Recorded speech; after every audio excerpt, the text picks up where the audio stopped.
Assalamualaikum warahmatullahi wabarakatuh. Salam sejahtera bagi semuanya. Welcome back to my channel TPM Desk. Selamat datang kembali pada channel TPM Desk.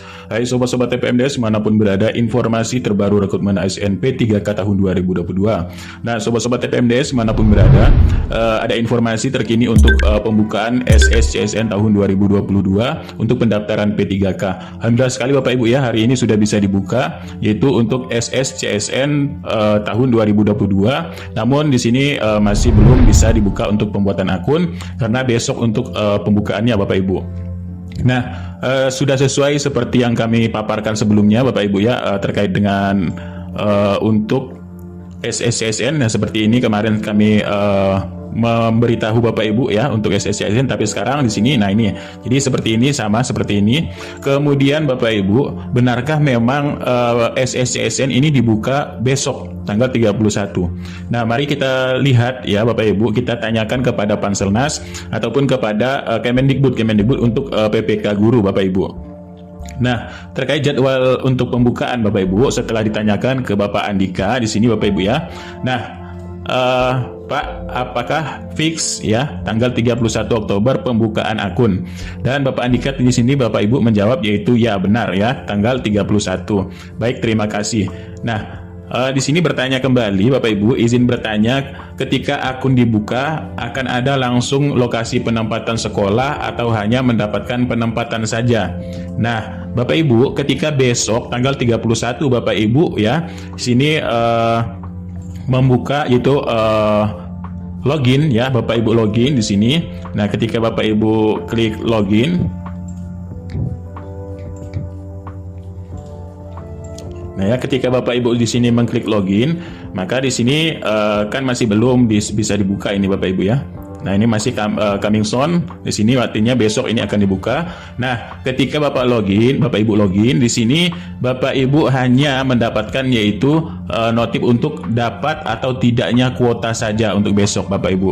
Nah, artinya di sini bukan untuk penempatan ya, bukan penempatan, tetapi besok ini hanya Bapak Ibu mendapatkan kuota formasi atau tidak ya, mendapatkan formasi atau tidak. Nah, kemudian Bapak Ibu, ada yang bertanya katanya juga di sini ya. Jadi kan dari paparan Prof Nunuk, P1 ini pengangkatannya bareng dengan P2 dan P3. Kalau pengangkatan saya pahamnya sudah tahu penempatan di sekolahnya. Jadi mohon pencerahannya. Nah, jadi Bapak Andika menjawab Bapak Ibu ya, insya Allah serentak akan dibuka tanggal 31 dan akan diumumkan oleh BKN. Kemudian, tapi kenapa kita belum tahu sekolah penempatannya Pak di sini ya? Jadi penempatan ini Bapak Ibu bersamaan dengan pengumuman kelulusan P2 dan P3 yaitu kisaran November Bapak Ibu untuk penempatan Bapak Ibu ya. Jadi besok ini hanya notif untuk mendapatkan kuota ataupun tidaknya, tapi belum untuk penempatan. Nah, kalau ada demikian Bapak Ibu, artinya Bapak Ibu untuk besok ini tanggal 31 ini bukan untuk penempatan ya, tapi untuk diberikan yaitu notif yaitu mendapatkan kuota atau tidak. Dan untuk di sini untuk penempatan ini berbarengan bersama P2 dan P3 yaitu di bulan November. Nah, ini Bapak Ibu ya. Jadi alurnya sekarang di sini bukan penempatan tapi mendapatkan kuota atau tidaknya. Dan untuk penempatan ini nanti akan bareng pada P2 dan P3. Nah, lanjutnya Bapak Ibu ya. Ini ditanyakan kembali perihal hal tersebut ya. Ya, berarti di sini katanya kita memilih yes atau or no ini di Desember ya Pak. Nah, Bapak Andika ya menjawab, siapa bilang yes or no? Nah, Bapak Ibu, jadi Bapak Ibu jika ya di sini sudah mendapatkan penempatan di bulan Desember nanti ya, bulan November ya, November ini bukan Desember ya, ini November katanya tadi di sini di bulan November ya, bulan November ini. Nah, ini Bapak Ibu ketika sudah mendapatkan penempatan tidak ada hak untuk menolak penempatan. Jika Bapak Ibu menolak penempatan, maka kesempatan yang Bapak Ibu dapatkan akan hilang Bapak Ibu, ya. Nah, jadi di sini ditanyakan kembali, andai kuota lalu informasi selanjutnya ya mengenai penempatan melalui akun SSCN ya. Ya, di sini. Dan andai tidak mendapat kuota, info notifnya apaan atau bagaimana? Ya nggak dapat kuota. Nah, ini notifnya nanti ya tidak mendapat kuota. Nah, jadi besok tanggal 31 ini adalah penentuan bahwa mendapatkan kuota ataupun tidak mendapatkan kuota Bapak Ibu ya. Nah, bukan untuk mendapatkan penempatan atau tidak ya. Kalau seperti itu kita juga sudah tahu ya, kalau tidak mendapatkan kuota belum tentu ya tidak mendapatkan penempatan, karena ada yang mendapatkan penempatan tetapi tidak mendapatkan kuota. Ada juga yang mendapatkan penempatan dan juga ada yang mendapatkan kuota. Nah, itu Bapak Ibu, karena besok ini penentuannya adalah mendapatkan kuota ataupun tidak. Nah, selanjutnya ada yang komplain juga ini Bapak Ibu dari rekan-rekan guru honorer ya, katanya dari mekanisme sebelumnya adalah yes or no, kenapa Pak Andika bilang begitu. Nah, jadi berarti Senin ini hanya keterangan mendapatkan kuota atau tidak, iya Bapak Ibu. Jadi Senin ini nanti keterangannya hanya mendapatkan kuota ataupun tidak mendapatkan kuota formasi. Oke, selanjutnya di sini Bapak Ibu, informasi selanjutnya untuk besok ya. Jadi untuk P1 yang tidak mendapatkan penempatan dan tidak mendapatkan kuota karena di daerahnya sudah habis, apakah tetap ada istilah call ataupun waiting list Pak? Ini ditanyakan Bapak Andika ya. Jadi untuk waiting list ini tetap ada Bapak Ibu ya, tetap ada.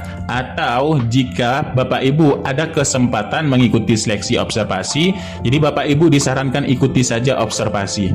Nah, jika Bapak Ibu tidak mendapatkan penempatan juga tidak mendapatkan kuota, namun ya di daerah Bapak Ibu ada kesempatan ya untuk ikut observasi, jadi Bapak Ibu bisa mengikuti observasi. Namun apabila saat ini mengajar mapel yang berbeda dengan kelulusan dari P1-nya Bapak Ibu. Nah ya.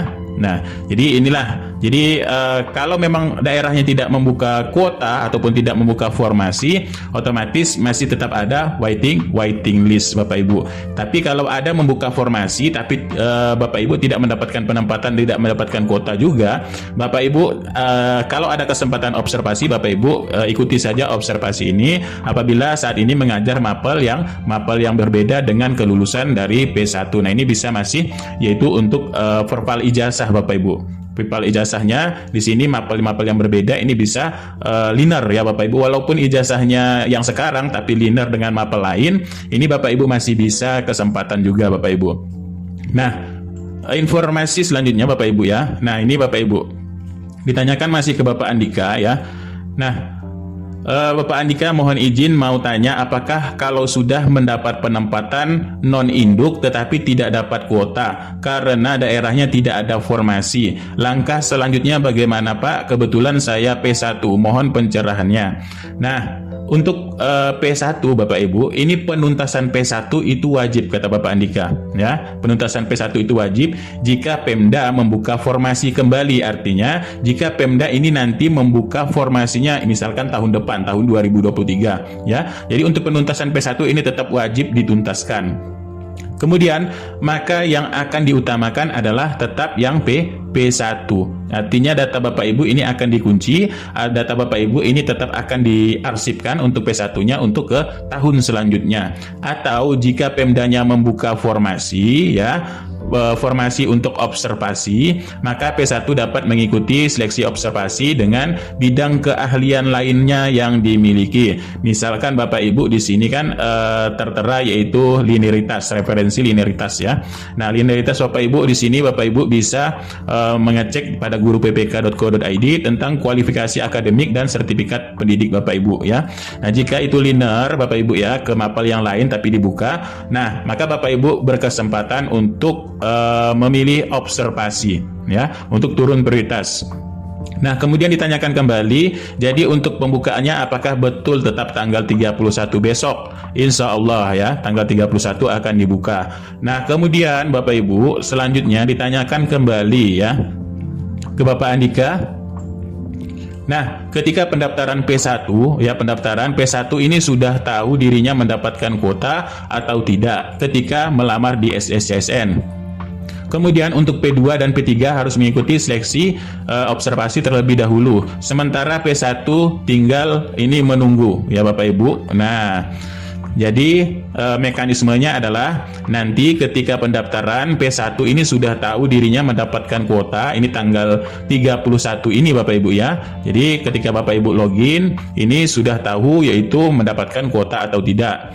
Dan untuk P2 dan P3 harus mengikuti seleksi observasi. Sementara P1 ini Bapak Ibu, setelah Bapak Ibu tahu kuotanya dapat atau tidak, tinggal menunggu saja Bapak Ibu. Menunggu pengumuman penempatan ini akan diumumkan serentak untuk P1, P2, dan P3 oleh Panselnas. Nah, seperti itu mekanismenya Bapak Ibu ya. Nah, lalu ditanyakan kembali, baik Pak, artinya berubah ya dari rencana awal yang P1 yang pengangkatan terlebih dahulu P1 baru P2 dan P3. Nah, Bapak Andika menjawab P1 tidak perlu ujian lagi, untuk formasi diutamakan untuk P1 ya. Jadi mekanismenya adalah formasi ini diutamakan P1. P2 dan P3 hanya berebut formasi sisa dari P1. Nah, ini Bapak Ibu. Untuk penjelasannya Bapak Ibu ya untuk besok. Nah, selanjutnya masih ditanyakan ke Bapak Andika ya. Nah, di sini ditanyakan yaitu tentang, saya mau tanya kapan SSCSN dibuka. Nah, insya Allah serentak ini sudah ditanyakan beberapa kali ya, yaitu tanggal 31 dan akan diumumkan oleh BKN. Alhamdulillah Pak, terima kasih informasinya. Jadi benar ya besok ini ya, tanggal 31 ya, ini 31 ini. Dan kemudian ditanyakan kembali ya, informasi mudah-mudahan ini informasi tidak meleset lagi seperti sebelumnya. Bapak Mahma bertanya kembali di info GTK dalam status verbal yang terkunci dan dikunci dan terbuka itu maksudnya apa? Nah, Bapak Andika menjawab ya, maksudnya adalah ada yang sudah melakukan verbal ijazah dan ada yang belum melakukan verbal ijazah. Nah, itulah yang ada di info GTK Bapak Ibu, yang terkunci ataupun yang dikunci ataupun yang terbuka. Nah, ini maksudnya simpel sekali Bapak Ibu ya, hanya memastikan ada yang melakukan verbal ijazah dan belum melakukan verbal ijazah. Nah, itulah untuk sedikit informasi untuk besok Bapak Ibu ya, dan mekanismenya. Jadi besok ini hanya Bapak Ibu mendapatkan yaitu mendapatkan kuota atau tidaknya Bapak Ibu besok ya. Nah, kemudian di guruppk.go.id ini tinggal pendaftaran ya, tinggal besok sini ya. Insya Allah mudah-mudahan besok ini kalau tidak ada hal-hal lainnya ya. Biasanya sih kalau pembukaan ini biasanya malam biasanya Bapak Ibu ya. Nah, mari kita cek kembali yaitu untuk SSCSN. Nah, SSCSN ini. Nah, di menu SSCSN Bapak Ibu klik saja SSCSN BKN Go ID. Nah, untuk di buku petunjuk pembuatan akun di sini juga masih coming soon ya Bapak Ibu ya. Ini untuk pembukaannya, kemudian untuk buku petunjuknya coming soon juga ya Bapak Ibu ya. Dan selanjutnya di sini, nah ini Bapak Ibu ketika untuk mendaftar ya, ini kan ada untuk tenaga info penting untuk calon P3K, tenaga guru dan tenaga kesehatan. Nah, tenaga kesehatan di sini Bapak Ibu diberikan untuk bertanya yaitu melalui call center ya Kemenkes dan call center Dirjen Nakes. Nah, ini Bapak Ibu ya. Dan di sini ada portal Fak Nakes ya. Nah, kemudian di sini ada untuk mengecek data SIS DMK dari untuk Nakes. Nah, ini Bapak Ibu ya. Jadi di sini Bapak Ibu, nah ini bisa Bapak Ibu klik untuk Nakes, PPK Nakes. Jadi faxnya ada Bapak Ibu bisa melihat di sini apa saja ya yang Bapak Ibu masih belum memahami. Kemudian di sini untuk mengecek yaitu status Bapak Ibu di sini apakah masuk P3K atau tidak. Jadi Bapak Ibu masukkan di sini NIK, kemudian kode CAPTA ya. Lalu periksa data Bapak Ibu di sini. Kemudian di sini untuk guru ya, ini call center untuk guru, kemudian info seputar PPK guru di guruppk.co.id Bapak Ibu di sini ya. Nah, ini untuk helpdesk-nya. Jika ada pertanyaan Bapak Ibu bisa melengkapi formulir di sini Bapak Ibu. Cantumkan nama lengkap, email, nomor HP, asal provinsi ya, judul pengaduan dan isi pengaduan. Bapak Ibu bisa mengirim pengaduan tersebut. Nah, selanjutnya di sini, nah ini Bapak Ibu yang baru di tahun 2022 adalah implementasi materai elektronik. Nah, jadi Bapak Ibu untuk materai elektronik di sini sudah terintegrasi melalui SSCSN pada tahun ini Bapak Ibu ya. Jadi ini melalui integrasi dengan Perum Peruri dan pembubuhan materainya. Pembubuhan materai dapat dilakukan dilalui yaitu SSCSN atau langsung pada website distributor. Nah, ini Bapak Ibu ya untuk cara pembubuhan materai pada PT Peruri. Bapak Ibu bisa di sini mengunjungi halaman yaitu http://ematerai.co.id ya. Dan selanjutnya bisa melalui Mitra Pajakku. Ini untuk dari Kementerian Pajak ya. Dan untuk PT Finet Indonesia bisa juga Bapak Ibu melalui PT Mitrakom Eka Saran juga dan Koperasi Swadharma. Nah, ini Bapak Ibu. Jadi Bapak Ibu di sini bisa ya membeli e-materai, masukkan email ataupun Bapak Ibu bisa mendaftar terlebih dahulu di personal ataupun di sini ya Bapak Ibu, masukkan Bapak Ibu data Bapak Ibu bisa masukkan ya. Nanti Bapak Ibu bisa membubuhinya dan di sini Bapak Ibu juga ada untuk petunjuk pembubuhan e-materai ya. Nah, pembubuhan e-materai Bapak Ibu bisa melihat di sini petunjuknya bisa Bapak Ibu klik saja Bapak Ibu ya. Bagaimana sih pembubuhan materai elektronik?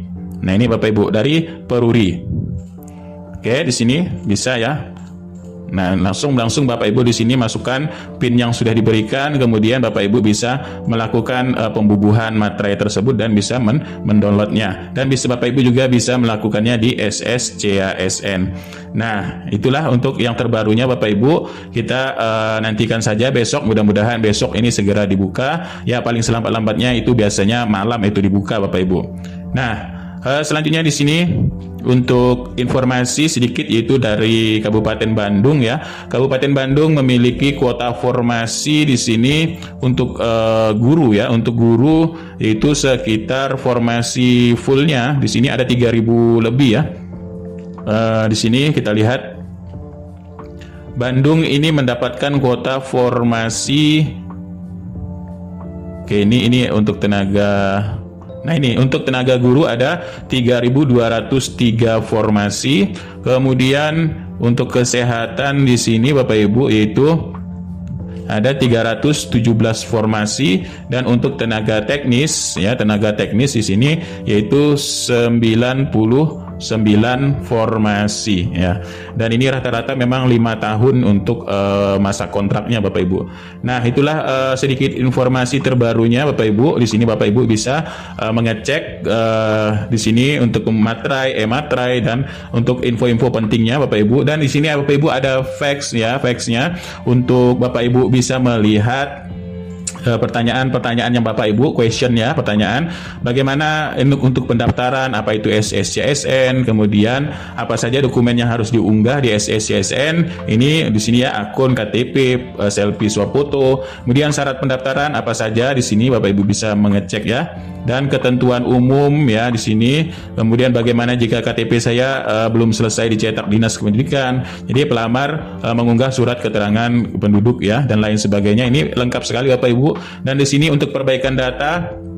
Nah, perbaikan data, apa boleh memperbaiki data jika klik akhir pendaftaran. Jadi Anda tidak dapat memperbaiki data jika sudah mengakhiri pendaftaran.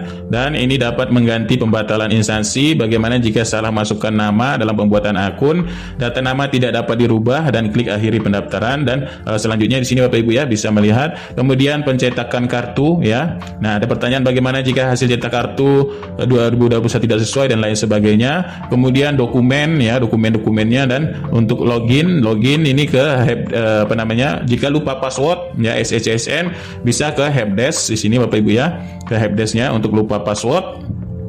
Nah, ini Bapak Ibu untuk layanan lupa password ya, reset password. Kemudian di sini jika lupa pengaman 1 ini sudah ada menunya untuk pengaman 1, kemudian untuk pengaman 2 ya. Nah, ini untuk pengaman 1, pengaman 2 ini sudah ada. Bapak Ibu bisa cek di sini ya untuk lupa jawaban pengaman 1, pengaman 2 ya. Nah, ini untuk menunya. Jika lupa password SSCSN, tapi mudah-mudahan Bapak Ibu ini tidak melupakan password SSCSN yang telah mendaftar kemarin. Dan di sini ada masa sanggah ya, masa sanggah apa dan lain sebagainya. Nah, itulah sedikit informasi terbaru untuk P3K ya. Mudah-mudahan besok ini berjalan dengan baik untuk Bapak Ibu login ke akun SSCSN. Untuk yang guru Bapak Ibu mendapatkan yaitu kuota formasi atau tidak mendapatkan kuota formasi, dan pengumuman penempatan ini berbarengan bersama P2 P3 di bulan November ya, artinya di bulan Novemberan ini. Nah, itulah sedikit informasi, mudah-mudahan ini bermanfaat. Jadi kurang lebihnya mohon maaf. Billahi taufiq wal hidayah. Wassalamualaikum warahmatullahi wabarakatuh. Salam sejahtera bagi semuanya, sobat-sobat TPMDS dimanapun berada.